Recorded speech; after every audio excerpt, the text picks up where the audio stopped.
Vamos para o Jornal Folha de São Paulo, vamos voltar aqui para as notícias da AGU, para a gente ficar bem informado. A AGU prepara revisaço dos posicionamentos de Bolsonaro e Temer no Supremo Tribunal Federal. Notícia também boa e muito importante. Foi diagnosticada assim em Vermilion. Ela encarou, fez uma carta aberta, encarou também os ataques covardes das redes sociais. E aí eu conversei com ela alguns dias atrás. Eu falei, Monique, vamos contar essa história?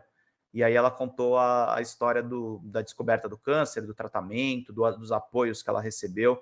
Tudo isso é muito importante. Vamos também, gente, vamos ultrapassar 100 likes nesta live.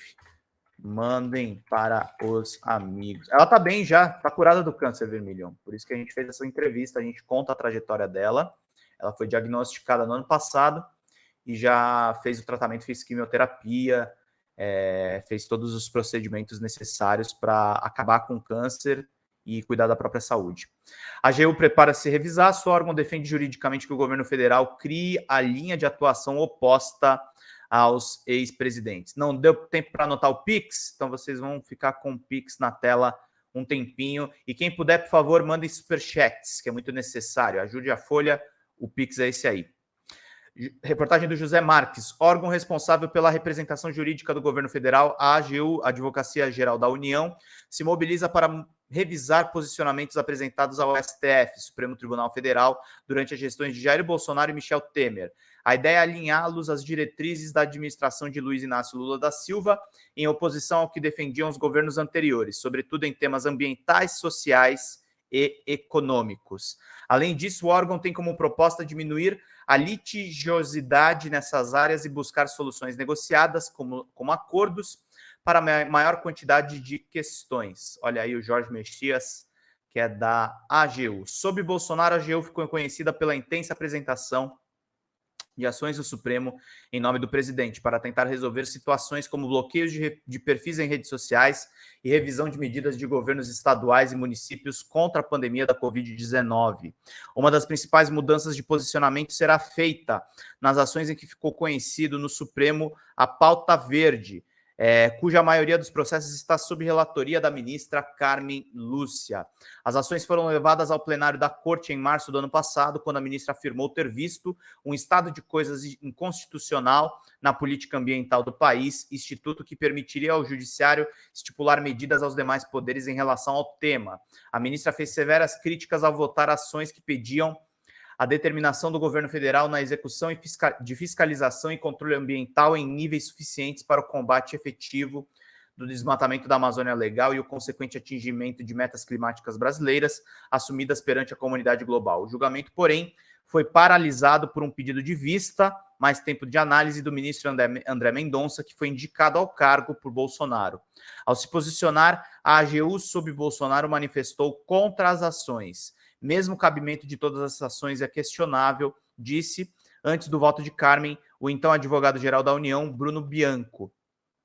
Não houve qualquer descontinuidade no plano de ação e prevenção do controle de desmatamento da Amazônia, mas sim uma evolução, um novo plano nacional de combate ao desmatamento ilegal e recuperação da vegetação nativa para os anos de 2020 a 2023, justificou o AGU do Bolsonaro. Opa, espera só um pouquinho, errei aqui na mudança de tela, só para a gente ficar muito bem informado.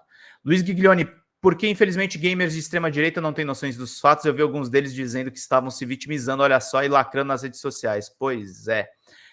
Muita gente aí conversando sobre Resident Evil no nosso chat. Mandem superchats para a gente ficar bem financiado. Ainda faltam 37 pilas para a gente terminar muito bem a live. Faltam 7 curtidas também para a gente poder fechar bem a nossa live. Vamos seguindo aqui para todo mundo acompanhar. No governo Lula, a AGU já tem se prevenido para atuar considerando o eventual reconhecimento desse estado de coisas inconstitucional, mesmo que ainda faltem os votos de 10 ministros no caso.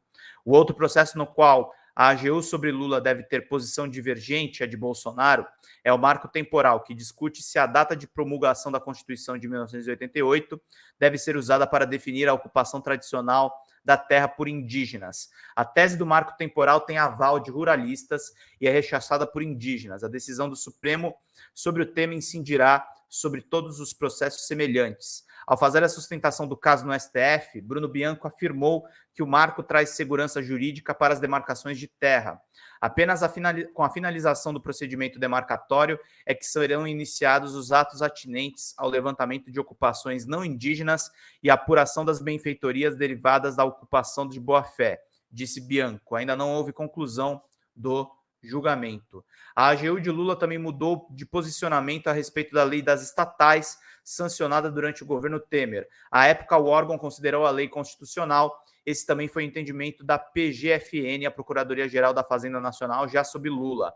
A AGU atual ignorou a PGFN e foi contrária a trechos da norma que estabelecem vedações a indicações de políticos para cargos de empresas públicas e agências reguladoras. Aqui é maldade da Folha de São Paulo também, tá, gente? Porque políticos são indicados e esse negócio da competência, isso morreu com o Bolsonaro, gente. Morreu completamente com o Bolsonaro. Mas eles continuam com essa pataquada aqui privatista, né? A ação no STF contra a lei de estatais foi apresentada pelo PCdoB, aliado histórico do PT, que tem relatoria do ministro Ricardo Lewandowski e é vista como uma das alternativas do governo para abrir caminho para a nomeação de políticos para esses postos. Além do desempenho de atividades submetidas ao regime jurídico e ao direito público, também compete à administração pública intervir diretamente no domínio econômico, o que ocorre geralmente por meio de empresas estatais, disse o órgão, ao defender que as vedações às indicações são inconstitucionais. Ao assumir o posto em 2 de janeiro, o advogado-geral da União, nomeado por Lula, Jorge Messias, fez um discurso com diversas críticas às gestões que sucederam o governo Dilma, quando atuou como subchefe dos assuntos jurídicos da Casa Civil. O ano de 2016 deu início ao processo de erosão do Estado Democrático de Direito. Os direitos do povo foram sabotados com vista à sua destruição completa, afirmou em seu discurso. O acesso aos serviços e bens públicos, a justiça e a cidadania foi sistematicamente atacado, presenciamos a escalada autoritária e a propagação de retrocessos civilizatórios. Logo antes do novo AGU ser empossado, o órgão deixou a defesa do ex-presidente em inquéritos que tramitavam contra ele no Supremo e também uma ação civil de improbidade no caso que envolve sua ex-secretária parlamentar da Câmara, Valderice dos Santos da Conceição, conhecida como Val do Açaí. Ou seja, o Bolsonaro tem razão para chorar, viu, gente? Tem que chorar mesmo. Vai chorar pra caramba. E um técnico tipo Pazuello, né, Luiz Giglione? É o que a galera quis. Obrigado, Regiane, pelo Pix de 10, querida. Ainda faltam R$27 aí de superchats. Mandem pra gente que é bastante necessário. Isso aconteceu porque Bolsonaro desconfiava da atuação que o órgão no governo Lula teria em sua defesa. Ele contratou o criminalista Marcelo Bessa, que também atende ao PL.